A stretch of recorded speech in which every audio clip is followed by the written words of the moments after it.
Selamat malam saudara yang dikasihi Tuhan.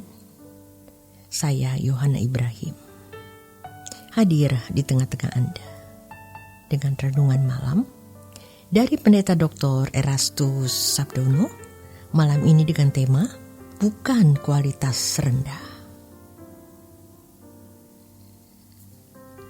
Penciptaan manusia berbeda dengan makhluk lain. Makanya standar hidup kita tidak seperti binatang. Kalau binatang makan minum, besok mati, selesai. Hari ini hidup, besok mati, dikubur, selesai.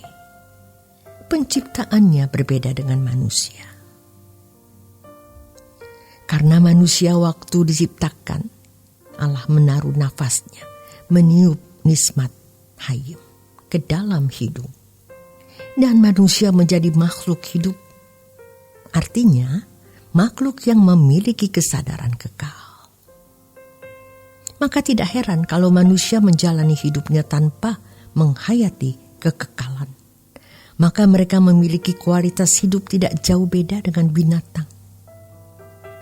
Tentu, manusia berakhlak, lebih santun, lebih beretika, dan manusia tentu berbudaya karena memiliki rasio.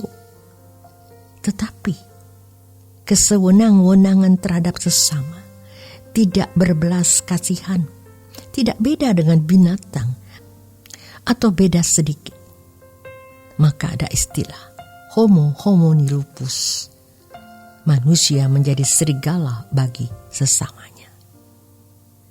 Ada binatang-binatang kalau begitu disentuh, cakarnya keluar. Ada orang-orang yang seperti itu tersinggung sedikit mengeluarkan cakarnya. Cakarnya bukan ada di lengan, cakarnya berada di mulutnya. Jika tersinggung, bicaranya kasar, tidak memedulikan perasaan orang ini tidak agung. Tetapi kalau manusia menghayati bahwa dirinya adalah makhluk kekal, maka dia pasti juga sadar bahwa dia harus berkualitas serupa dengan penciptanya.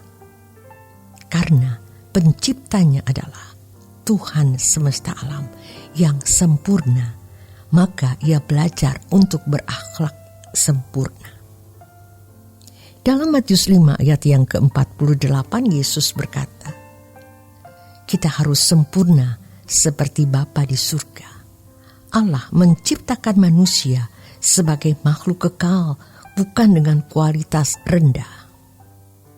Untuk semua kekekalan, maka kualitas yang dimiliki harus kualitas terbaik. Dan kualitas yang mestinya dicapai oleh manusia itu sempurna seperti Bapa. Must be perfect. Ini yang harus dipahami oleh setiap orang percaya. Manusia sudah rusak karena memberontak kepada Allah dan mati. Setelah mati, manusia sebenarnya punya kesempatan. Apakah mengalami kematian kedua atau tidak? Kalau dia berperilaku tidak seperti manusia rancangan Allah, maka dia akan mengalami kematian kedua. Terhilang selama-lamanya. Kematian kedua adalah terpisah dari hadirat Allah selama-lamanya. Tetapi kalau dia seperti Allah, dia tidak akan terhilang. Mengapa ada keselamatan? Supaya manusia rusak diperbaiki dan tidak terhilang selama-lamanya. Kalau tidak, akan terhilang selama-lamanya. Jadi, kalau Tuhan berkata, kamu jangan takut kepada apa yang dapat membunuh tubuh. Dengan kata lain, Tuhan mau mengatakan soal kematian jasmani masih bukan masalah besar. Bukan masalah besar, tapi kematian kedua itu yang masalah besar. Sungguh mengerikan. Kematian kedua itu yang lebih mengerikan. Jadi jangan sampai kita mengalami kematian kedua. Bagaimana supaya kita tidak mengalami kematian kedua? Yaitu bertobat. Sempurna seperti Bapa. Kalau tidak bertobat dan sempurna seperti Bapa, bisa terhilang selama-lamanya. Itu mengerikan.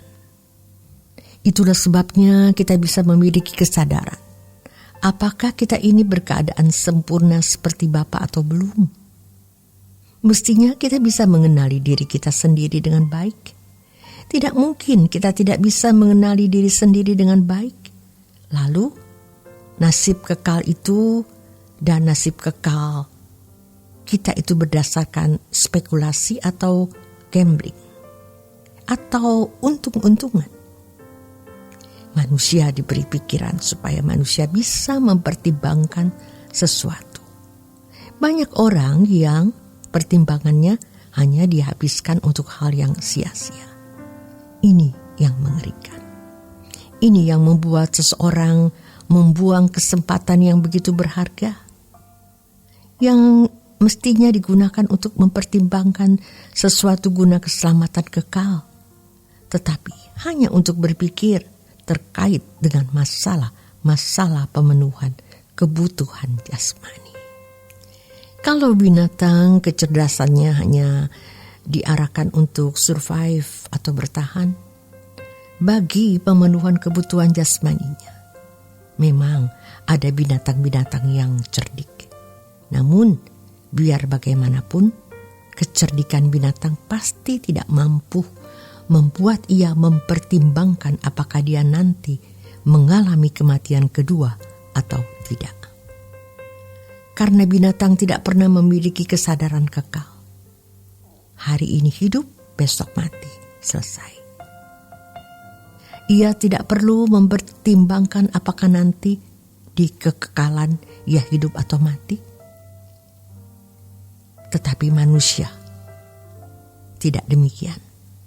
Manusia bisa mempertimbangkan apakah dia bisa mengalami kehidupan kekal bersama dengan Allah, atau hanya terbuang di kematian kedua. Itulah sebabnya, pada kesempatan ini mari kita mengingat kembali betapa kita adalah manusia yang memiliki keberadaan kekal. Mari kita lebih serius berurusan dengan Allah. Banyak orang berurusan dengan Allah itu tidak dalam rangka dia mempersoalkan bahwa dirinya makhluk kekal. Yang dipersoalkan itu dirinya makhluk yang butuh pakaian, kehormatan, rumah, tempat tinggal, jodoh, dan anak. Bukan salah punya rumah, pakaian, jodoh, dan anak. Bukan salah tidak keliru, tetapi itu bukanlah tujuan. Seandainya seseorang diperkenan memiliki semua itu, maka semuanya juga harus dan hanya dimiliki sementara. Dan mestinya semua itu digunakan dalam rangka mau berurusan dengan Allah. Namun, sebagaimana makhluk yang bertanggung jawab, kita harus bekerja atau mencari nafkah. Maksudnya supaya kita bisa berurusan dengan Allah tanpa gangguan. Namun kita tidak fokus pada pemenuhan kebutuhan jasmani.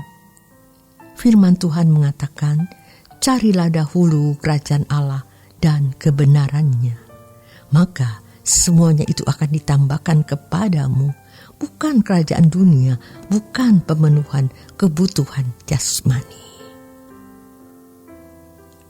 Allah menciptakan manusia sebagai makhluk kekal, bukan dengan kualitas rendah. Terima kasih untuk kebersamaan Anda di Renungan Malam. Selamat beristirahat. Tuhan Yesus memberkati.